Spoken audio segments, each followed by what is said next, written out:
Hi hello, നമ്മുടെ ഷോപ്പിൽ interceptor BS650 വന്നിട്ടുണ്ട്. ഈ ഒരു വണ്ടിക്ക് നമ്മൾ ക്രാഷ് കാർഡ് അറ്റാച്ച് ചെയ്ത് കൊടുത്തു. ഇത് ഷോറൂം വണ്ടിയാണ്. ഓൾമോസ്റ്റ് ഒരു 2 വീക്സ് ആയിട്ടുള്ളൂ ഡെലിവറി കഴിഞ്ഞിട്ട്. അപ്പോൾ ഈ ഒരു ഒറ്റപ്പാൽ തന്നെ ഫസ്റ്റ് രജിസ്ട്രേഷനാണ് ഈ ഇൻ്റർസെപ്റ്റർ BS650 ആയിട്ടുള്ള ഈ വണ്ടി. അപ്പോൾ ഈ വണ്ടി നമ്മുടെ ഷോപ്പിൽ തന്നെ എത്തിയിട്ടുണ്ട്. അപ്പോൾ നമ്മളിതിൽ ലെജൻഡറി കസ്റ്റം ബിൽഡിൻ്റെ താനൂസ് എന്ന് പറയുന്ന ഒരു ക്രാഷ് കാർഡ് വിത്ത് സ്ലൈഡറാണ് അറ്റാച്ച് ചെയ്ത് കൊടുത്തിട്ടുള്ളത്.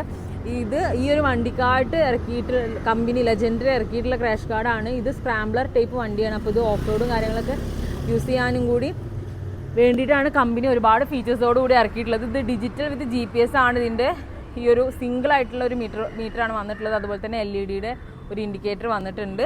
പിന്നെ ഇതിൽ ബിയറിൻ്റെ ലോഗോ കാര്യങ്ങളൊക്കെ ഈ ഒരു ടാങ്കിൽ വന്നിട്ടുണ്ട്. പിന്നെ അതുപോലെ തന്നെ ഇതിൽ എക്സോസ്റ്റിൻ്റെ കാര്യം പറയുകയാണെന്നുണ്ടെങ്കിൽ ഇത് ഡുവൽ ബെൻഡ് പൈപ്പ് വിത്ത് സിംഗിൾ എക്സോസ്റ്റ് ആണ്. ഇൻ്റർസെപ്റ്ററിൽ നമുക്കറിയാലോ 2 സൈഡും എക്സോസ്റ്റ് വന്നിട്ടുണ്ട്, പക്ഷേ ഇതിൽ സിംഗിളാണ്. അതുപോലെ തന്നെ ഇതിൻ്റെ പ്രൊഫൈലും ഹൈറ്റും കാര്യങ്ങളൊക്കെ ഇൻ്റർസെപ്റ്ററിനേക്കാളും വളരെ കൂടുതലാണ്. അതൊക്കെയാണ് ഈ ഒരു വണ്ടിയുടെ പ്രത്യേകത വന്നിട്ടുള്ളത്. പിന്നെ ഇതിൽ സ്ക്രാംബ്ലർ ഷേപ്പിൻ്റെ വരുന്ന ടയേഴ്സ് തന്നെയാണ് ഈ ഒരു വണ്ടിക്ക് കമ്പനി പ്രൊവൈഡ് ചെയ്തിട്ടുള്ളത്. അതുകൊണ്ട് തന്നെ ഓഫ് റോഡും കാര്യങ്ങളൊക്കെ പോകുകയാണെങ്കിൽ വളരെ ഈസി ആയിട്ട് തന്നെ നമുക്ക് ഈ ഒരു വണ്ടി യൂസ് ചെയ്യാൻ പറ്റും.